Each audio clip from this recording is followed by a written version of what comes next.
Investiture of the Gods, Chapter 1. We are about to embark on, well, a truly monumental journey today into one of the most foundational and honestly, utterly captivating texts in Chinese mythology and literature. Feng Xinyanye. You probably know it as Investiture of the Gods. A classic, definitely. So our mission today is to really unpack the very first chapter of this epic. Just chapter 1. Right, just chapter 1. But it's the ultimate setup, isn't it? It lays out this huge story brimming with divine intervention, profound human folly, Yeah, lots of that.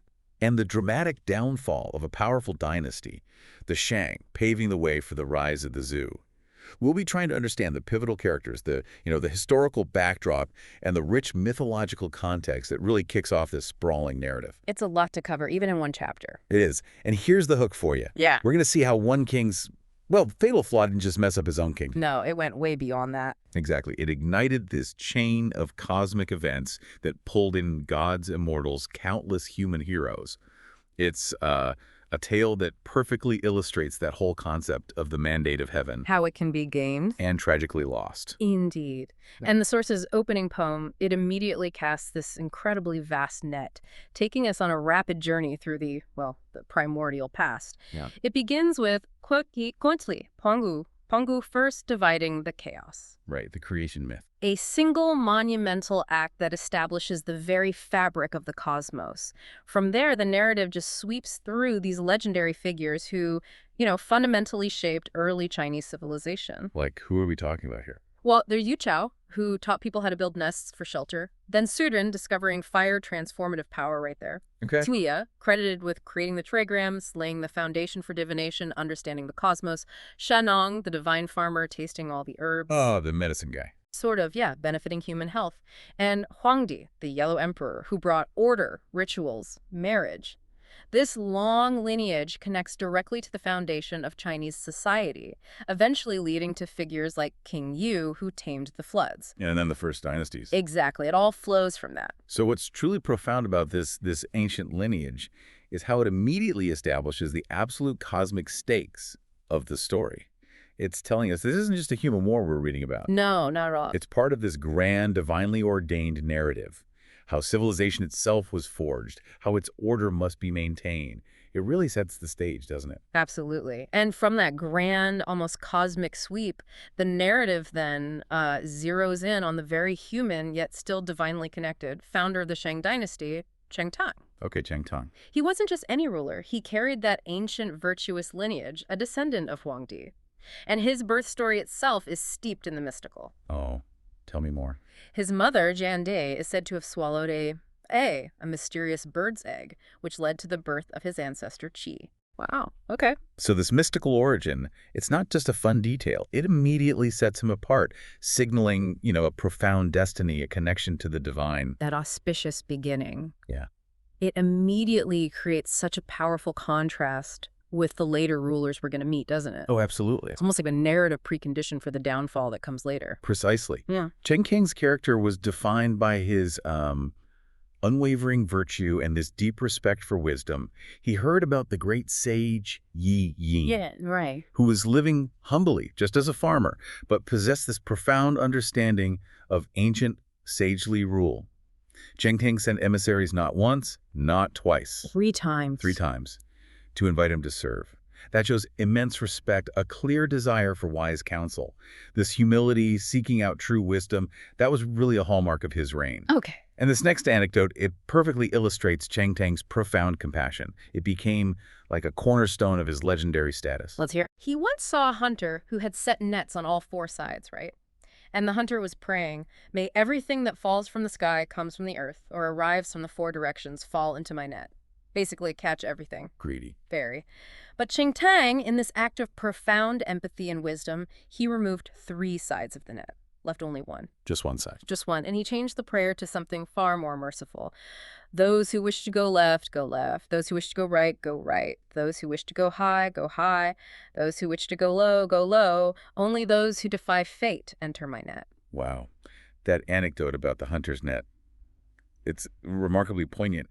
What impact did that specific act of virtue have? I mean, not just on his rule, but on the mythological portrayal of him as this ideal sage king. It feels like more than just a good deed, right? Oh, it's a cornerstone. Absolutely. This act of virtue resonated so deeply that over 40 states from the south of the Han River heard about it and immediately pledged allegiance to him. Just from that one act. Just from that. It wasn't just a good deed. It was like a public declaration of a new kind of moral authority. Meanwhile, King Ji's tyranny was getting worse. The ruler he overthrew. Right. Ji even imprisoned Tang himself at one point and brutally killed loyal ministers like Wan Longfeng. The people's suffering became unbearable. So, aided by Yi Yin, Cheng Tang eventually overthrew King Ji, exiled him to Nankou. Okay, so he takes power. Well, after the victory, Cheng Tang, again showing this humility which really solidified his image. Right. He initially deferred. He wanted the feudal lords to choose their own path. Really? He didn't just grab the throne? No, but they unanimously pushed him to take it. So he established the capital at Bo, and his rule was marked by benevolence. He abolished Ji's harsh policies, earned the people's love. Makes sense. There was a devastating 7-year drought. He prayed at Sanglan, and apparently a great downpour immediately followed. Wow. Divine favor right there. Seems like it. He even minted coins from Zhuangshan gold to save lives during hardship, and created music called dahu, which means protection, symbolizing his care for the common people. So a genuinely good ruler. By all accounts in the text, yes. The Shang dynasty, founded on his virtue and this deep sense of moral responsibility, lasted an impressive 640 years. 640 years. Spanning 31 generations, right up to its final infamous ruler, King Zhou. And that's our cue for a dramatic turn, isn't it? It really is. The Shang dynasty, founded on such profound virtue, centuries of prosperity. Yet, as we see throughout history and myth, even the most divinely favored lineage can, well, succumb to human weakness. Mm-hmm. And it's precisely that foundational virtue that makes the descent into tyranny under King Zhou all the more shocking. And, in the narrative's terms, karmically devastating. Mm-hmm. So let's explore this stark contrast. King Zhou, the notorious last ruler of Shang. Indeed. The source paints a truly grim picture, almost archetypal, really, of King Zhu's reign and the suffering he inflicted. He disordered the court, utterly abandoned proper conduct, just threw the rules out. Okay, bad start. Then Spillache killed his wife and son just because he believed slanderous rumors. His own family. His own family. He defiled the palace and was utterly besotted with his concubine Daji. She gets a lot of blame later, too. Ah, Daji. Infamous. Infamous. His cruelty was legendary. He invented horrific tortures like the scorpion pit and the cannon torture. Cannon torture? What's that? A heated bronze pillar victims were forced to embrace. Horrific stuff used on loyal officials who spoke out. Unbelievable. And those who dared to offer direct advice. He had their hearts literally cut out and burned. Good grief. He disemboweled pregnant women, killed people crossing rivers early in the morning, apparently just for sport or on a whim. Just pure sadism. It reads that way. He amassed immense wealth at his pleasure palace, Lu Tai, causing unspeakable suffering among the common people. Their sorrowful cries and resentful energy, the text says, reached up to block out the heavens. That's powerful imagery. It is. He utterly neglected state affairs, dismissed good advisors, immersed himself in curious techniques, immoral crafts. His tyranny was so extreme he even imprisoned Ji Chang, the virtuous Duke of the West, at Yuli. Yichang. It becomes important later, right? King Wen. Exactly. The future King Wen of Zhou. It's chilling just hearing that list of atrocities. From a narrative perspective, how does this extreme cruelty function in Feng Xinyanyi? Is it just shock value? Or is there a deeper symbolic purpose? Yeah. Solidifying the justification for the mandate of heaven shifting. Because it feels like more than just a bad king. Oh, they absolutely serve a deeper purpose. You're right. These horrific acts aren't just a catalog of evil deeds. They function as, like, a mythological blueprint for how a ruler loses the mandate of heaven. They illustrate this core belief in ancient China that a ruler's moral conduct was directly tied to cosmic harmony. When King Zhou did these things, he wasn't just committing crimes against people. He was messing with the universe itself. Kind of, yeah. Tearing at the very fabric of the universe, justifying heaven's wrath, and signaling the legitimate right for a new, more virtuous dynasty to rise. It's a vivid illustration that unchecked power plus moral decay plus blind infatuation, it doesn't just oppress the people, it fundamentally unravels the cosmic and social order. So how did this unraveling actually happen? What was the breaking point? Well, the answer, according to the narrative, is indeed divine wrath and this growing popular resentment.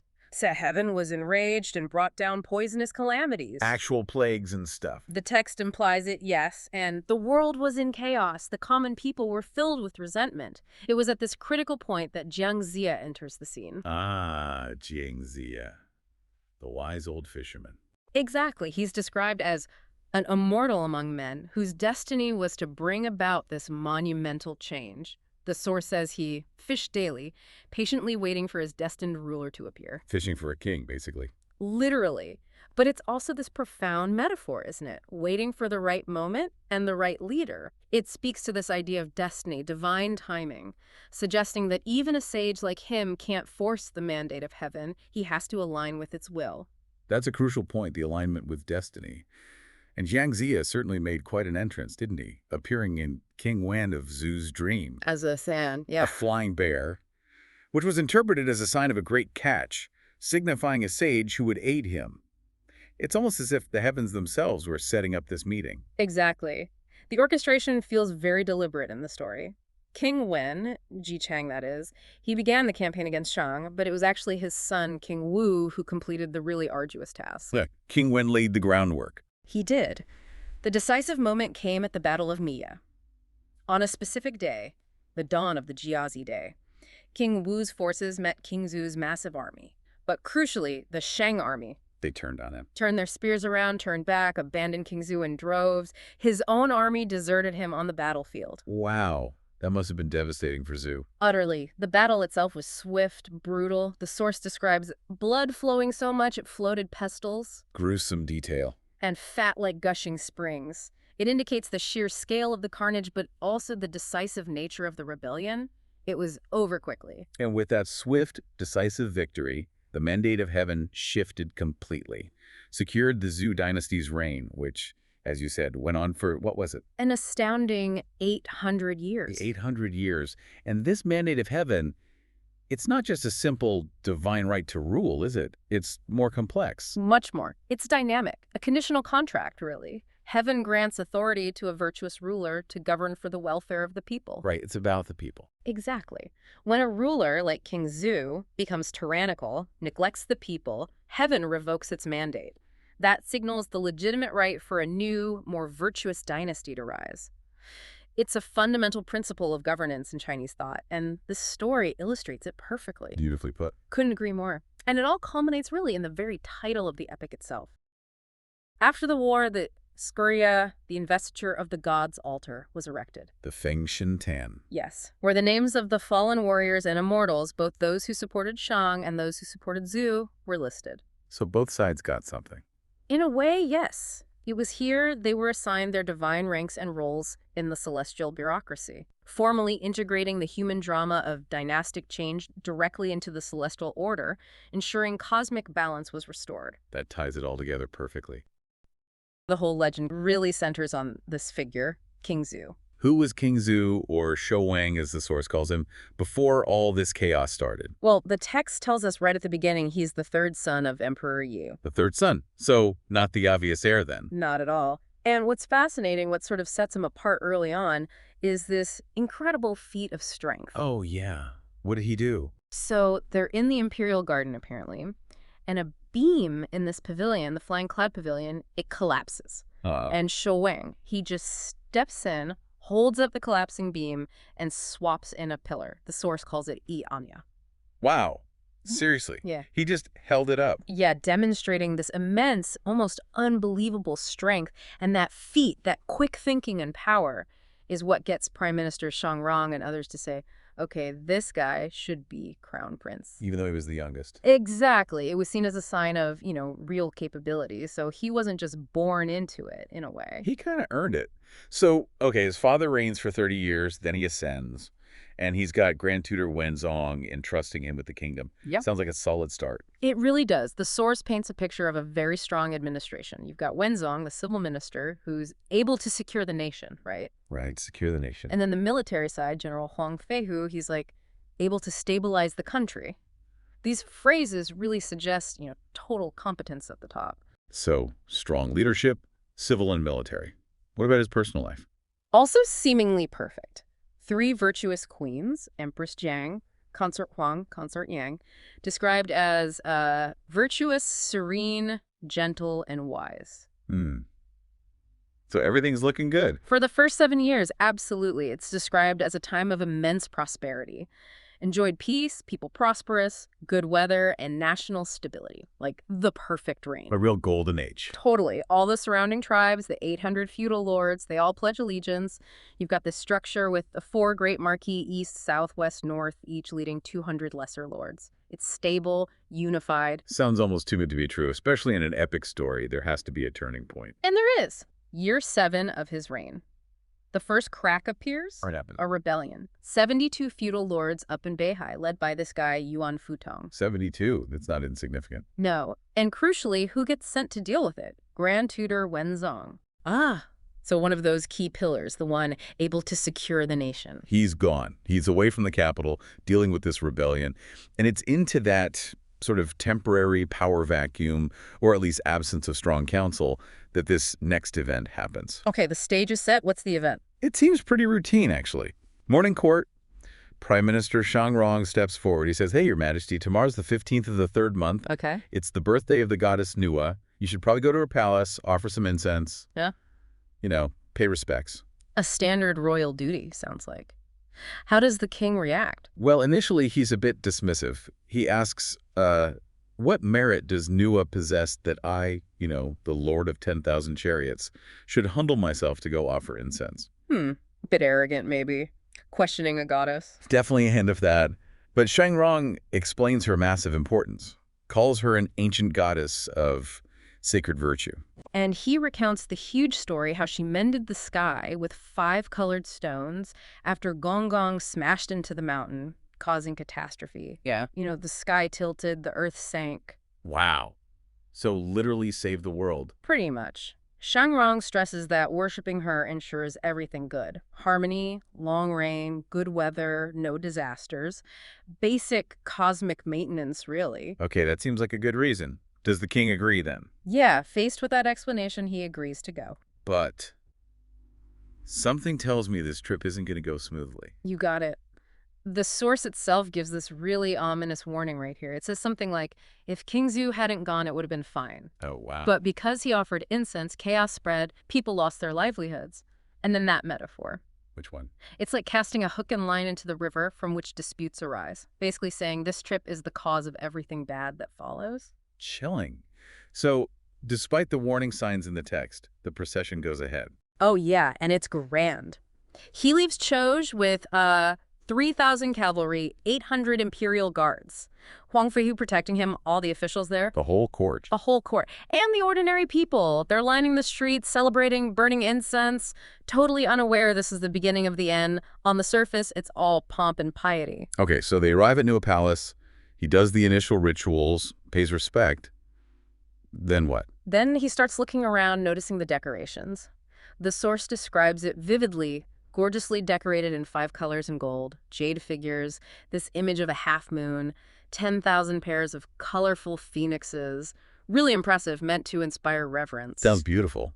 But something happens, right? Something critical. Suddenly, this gust of wind, a chilling wild wind, the text says, blows aside a curtain. And reveals The holy statue of Nuwa herself, and the description.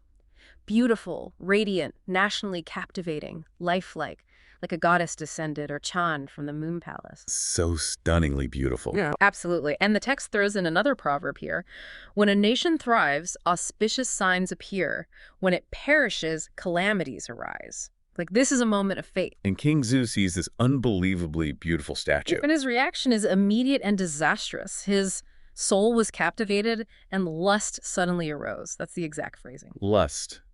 For a statue. Yeah. For a goddess. Yes. He literally thinks to himself that none of his concubines, however beautiful, can compare to her. Oh, this is not good. What does he do? He calls for writing materials. Right there, right then. Takes up a brush. Don't tell me. And writes a poem on the palace wall. A poem. Okay, maybe a poem of praise. Not exactly. It starts okay, maybe, but the ending, the last 2 lines are just unbelievable. If only this enchanting figure could move, I would bring her back to Changla Palace to serve the king. He wrote that about a goddess on her temple wall. He did. A direct, explicit declaration of lust and possessiveness toward a supreme deity. It's sacrilege on a massive scale. What does Shang Rong, the prime minister who suggested the visit, do? He must have freaked out. He did. He sees it immediately and protests. He's like, Your Majesty, Nuwa is a righteous, ancient deity. She's the blessing provider for our city. Yeah, you just explained that. Exactly. He begs the king, wash it off. This is an offense to the divine. It's not the proper ritual. He's clearly terrified, not just of the goddess's wrath, but probably public reaction too. And King Zhu's response, does he realize his mistake? Not a chance. He dismisses Shangrong completely, just pure arrogance. Says something like, oh, I was just admiring her peerless beauty. No offense intended. No offense. He basically said he wants to enslave a goddess. Right. And then he doubles down. He saes, I'm the lord of 10,000 chariots. Let everyone see it. Let them see her beauty and, my own calligraphy. Wow. So it's about his ego, too. Showcasing his writing next to his lustful thoughts about a god. Precisely. Defiant self-importance, overriding piety, tradition, everything. And the other officials, what did they do? Nothing. The text says they silently nodded, dared not say anything, and returned with their mouths shut. Silence speaks volumes there, doesn't it? Fear, disapproval, maybe dread. Absolutely. They know how wrong this is, but they're too scared to challenge the king. The moral compass of the court just shattered right there on the temple wall. So, okay, let's unpack this single moment, this poem. Yeah. What's the bigger significance here? Well, it's basically the spark that lights the fuse for the whole downfall. King Zhu's dynasty, his rule, it all starts to crumble from here. It's not just a personal mistake. In this worldview, it's a massive violation of the cosmic order. Because the ruler's virtue is tied to the kingdom's health. Exactly. His impulsive desire, his arrogance. Yeah. It doesn't just offend Nuwa, it fundamentally proves he's unfit, that he's lost the mandate of heaven, so to speak. Divine favor flips to divine wrath. Right. And it shows how something seemingly small, just a poem, right? But coming from the king. It has huge consequences. It echoes that proverb again. When a nation perishes, calamities arise. His inner failing manifests as an outer catastrophe waiting to happen. It shows how power can corrupt, how personal flaws at the top can destabilize everything. A really stark warning about leadership, even from this ancient text. Definitely. The chapter ends with this really foreboding little poem. It says, soon foxes will be empresses and jackals will fill the court. What should have been, a pretty auspicious day. The 15th of the 3rd month. That's the one. King Zhou of the Shang dynasty, he makes his way to offer incense. At the Nuwa Palace. Right, the Nuwa Palace. And Nuwa, for anyone new to this, she's a really ancient, deeply revered goddess. Foundational, really. Absolutely. And what's fascinating here is the context for Nuwa herself at this exact moment. Okay. She's just gotten back to her own place, the Nuwa Palace. She'd been paying her own respects to the 3 sages, Fuxi, Yandi, Suan Yuan at the Huoyuan Palace. Right. So she's there in her sacred space, settling in, and her gaze falls on something truly infuriating. On a pink wall, yeah. Etched onto a pink wall within her own palace, exactly. And here's where it gets really interesting. King Zhou, apparently just completely swept away by Nuwa's beauty. Overcome, yeah. He scrawled a poem right there on her wall. Not just any poem. No. Yeah. You might think, a king praising a goddess, that's okay. But this, it was deeply disrespectful, lust-filled even. He basically said his own wives, the queen and concubines. Queen Zhang, concubine Huang, concubine Yang. It was like dusty food and earthy soup compared to Nuwa. Dusty food. Can you imagine? And he even implies, a desire for the goddess herself. The audacity is just stunning. Talk about audacity. So this raises the crucial question. Why does this specific poem matter so much? Yeah, why is this the trigger? Because in this mythological world, defying the heavens, especially an ancient, powerful deity like Nuwa that carries really grave consequences, she immediately sees King Zhou for what he is. Would you? A lawless and muddle-headed ruler, someone who's totally forgotten his duty to cultivate virtue. So for Nuwa, this isn't just like a personal insult. Oh, no. Far beyond that. It's the final sign, the proof that the Shang dynasty's key number. It's destiny. It's life. Sort of its collective vital energy, its predestined lifespan, yeah. Over 600 years. It's finally exhausted. Done. Wow. And she feels this absolute divine imperative. She has to deliver retribution. To restore order. To restore celestial order, exactly. So Nuwa, understandably furious, decides, okay, I'm acting directly right now. She summons her attendant, Bixia Boy, Yep. and she fully intends to fly straight to charge the capital. Straight to King Zhou.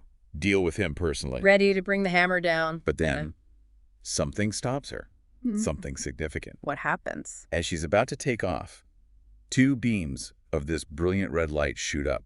From where? From King Zhu's palace. She looks down, and she realizes these aren't just random lights. Okay. They're the vital energies of King Zhu's two sons, Princes Yin Zhao and Yin Hong.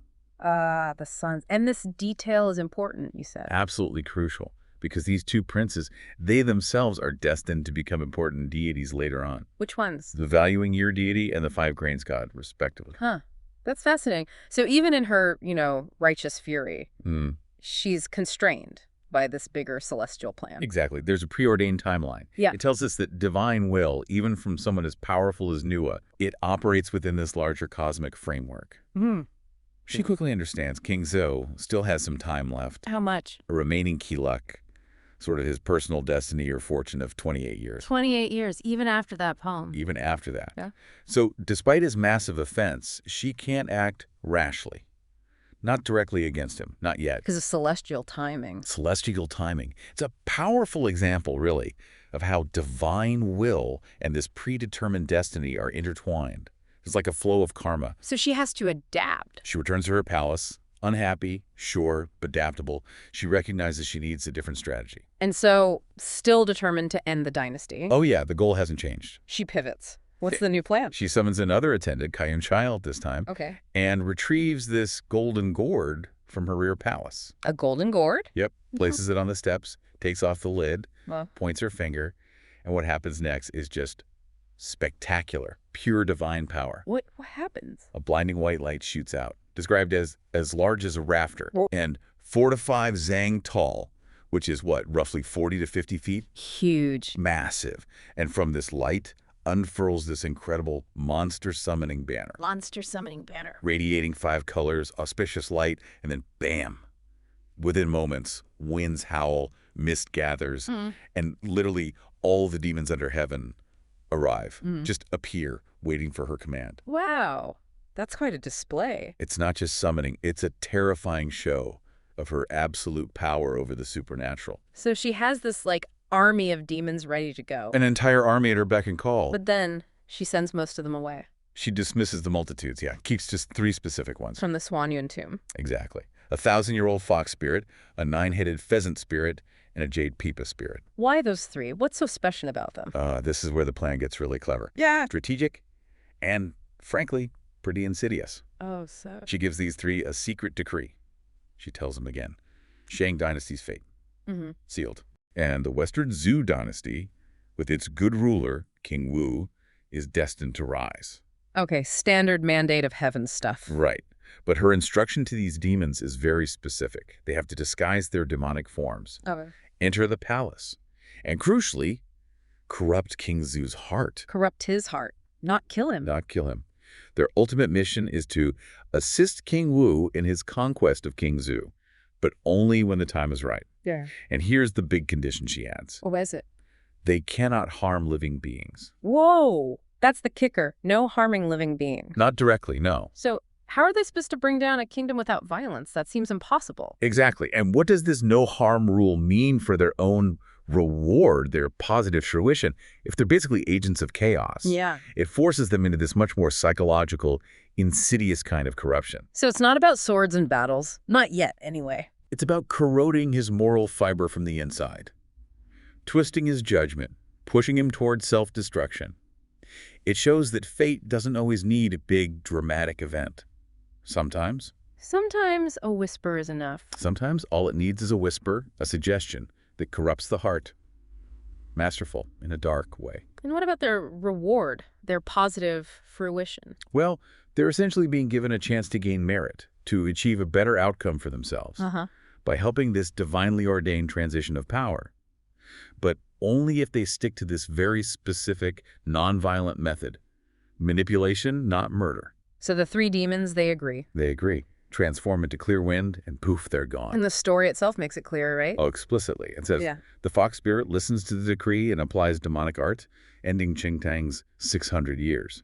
Qing Tang being the founder of the Shang. Wow. And there's even a poem. Yeah, cautionary one. On mid-March, he went to offer incense, composed a poem causing disaster, only knowing how to apply literary talent, not knowing this time the nation would fall. It's like the ultimate warning about unintended consequences. Or maybe intended consequences from a higher power, using human folly as the tool. It really highlights that central idea in Feng Xinyanyi. Even small human acts, when they intersect with destiny, can become the trigger for massive historical shifts. Far beyond what the person intended. The butterfly effect, but with gods and demons. Exactly. Divine repercussions. So the divine plot is moving. Subtle demonic agents are on their way. Wheels are in motion. But what's happening back with King Zhou in the human world? Well, he's completely stuck. Yeah. Utterly consumed by his obsession with Nuwa's beauty. Still thinking about the statue, the image. Can't get it out of his head. He's neglecting everything, his duties, his food, sleep. In those consorts he insulted. They now genuinely seem like dusty food and earthy soup to him. He's just miserable, dwelling on this impossible desire. That sounds like the perfect state for manipulation. Precisely the kind of internal void that, let's say, this celestial plan can exploit. Nuwa, maybe without even needing direct contact anymore, has created this obsession. And his own human vulnerabilities, desire, isolation, despair, they become the entry points for the downfall. It's like soft power celestial style. You could put it that way. And in his despair, who does he turn to? His ministers. His favorite minister, Fei Zong. And the text makes a point of telling us that Fei Zong, along with another guy, Yu Han, are sycophantic ministers, total yes men. The kind who corrupt the sacred wisdom and just flatter the king. Exactly. And they've gained power specifically because the main good guy, the upright grand preceptor Wen Zong, he's away. Conveniently away on a distant military campaign. Perfect timing for them. So King Zong goes straight to Fei Zong and asks him. Cuts right to it. Demands Fei Zong find him a woman as beautiful as Nuwa herself. He has no idea, no clue this obsession is exactly what's sealing his fate. None at all. And Fei Zong sees his chance, a golden opportunity to get in even tighter with the king. What does he suggest? Offers this chillingly simple solution. He says, basically, Your Majesty, you're the lord of 10,000 chariots. You're as virtuous as Yao and Shen, which is complete flattery at this point. Deeply untrue. Right, so you can have whatever you want. Anything you desire. So he advises the king. Just issue a decree. A decree for what? For the 4 major feudal lords, the big regional rulers, to each select 100 beautiful women for the royal court. 100 each. That's 400 women. Yep. Presented as an easy way to guarantee the king finds his supreme beauty. And, of course, it boosts Fei Zong's own importance. Naturally. Keeps him in favor. And King Zhou, how does he react? He's overjoyed. Completely blind to the trap being laid, the downward spiral accelerating. Doesn't see the demons waiting in the wings, metaphorically speaking. Or perhaps literally, soon enough. He just eagerly agrees. Great idea. Issue the decree tomorrow morning. And that sets it all up. Sets up the critical next stage. Human desire, now amplified by corrupt advice, meets divine manipulation head on. The true unraveling begins. One seemingly innocent, if extravagant, request at a time. So from just one poem, one act of, well, arrogance and lust, we start tracing these threads. A cosmic unraveling. This wasn't just a scandal. No, it was the divine blueprint for ending a dynasty. And it raises these fascinating questions, doesn't it? About agency, destiny. The power of a single moment. Yeah. And if you connect this back to the bigger picture, it really highlights that theme you see everywhere, in myth, in history. Edges. This complex dance between fate, destiny, whatever you want to call it, and our individual choices. Right. Nuwa's decree was specific. Do not harm living beings. Explicitly. No direct killing. Yet, the methods the demons choose, because they have to corrupt his heart. From the inside out. Combined with the terrible choices King Zhou makes, egged on by guys like Fei Zong. Yeah, his own sycophants. It's inevitably going to lead to immense suffering, the destruction of the whole dynasty.